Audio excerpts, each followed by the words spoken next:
الناقد الادبي الكبير. اتفضل. شكرا. مساء الخير.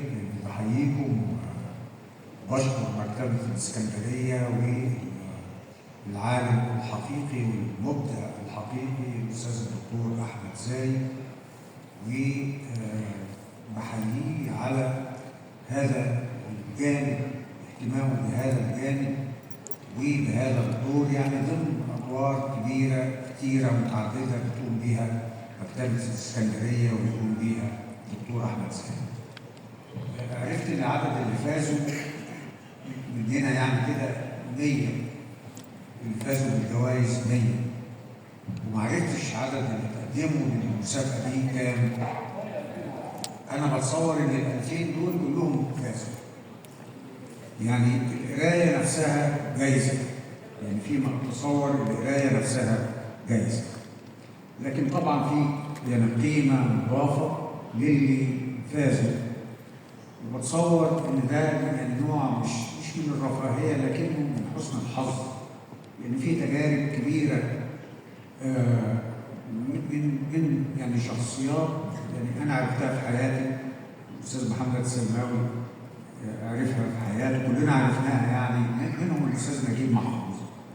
الأستاذ نجيب محفوظ في تجربته مع القراية من فترة الثلاثينات والأربعينات اللي هي كان بدأ فيها الكتابة، اكتشف كتاب فيه حصر لأهم الكتب في مسيرة الحضارة الإنسانية كلها، في الأدب الإنساني كله، مش في الأدب بس، وفي علوم مختلفة.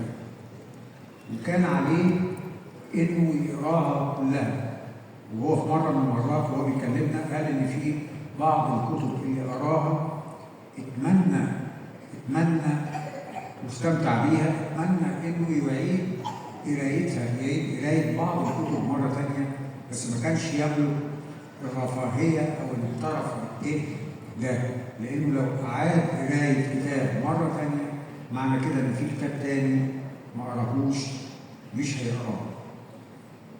بتصور إن إحنا يعني أنا رغم إن أنا يعني داخل على سن ال70 بعتبر نفسي معاكم، يعني لأن أنا بقرا بنفس الطريقة اللي أنتم بتقروا بيها، ومش مجرد الكتب الورقية للصيغ المختلفة، ومنها يعني كتب PDF اللي الحصول عليها بقى أسهل من إن الواحد يدور في مكتبته. بتصور إن الفترة دي من تاريخ الإنسانية والتقدم يعني هي أكثر حظاً من فترات قبل كده.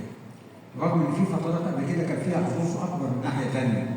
الجائزة اللي اتكلم عليها الأستاذ محمد سلماوي أوتي بالعلوم الدمردشية دي، الأستاذ نجيب جائزة ليها مبلغ محدود جدا بالنسبة لنا دلوقتي، لكن المبلغ ده كان هيشتري لي فيلا، وكان جاي من القاهرة للإسكندرية واتنصب عليه في المبلغ ده، فما اشتراش الفيلا يعني.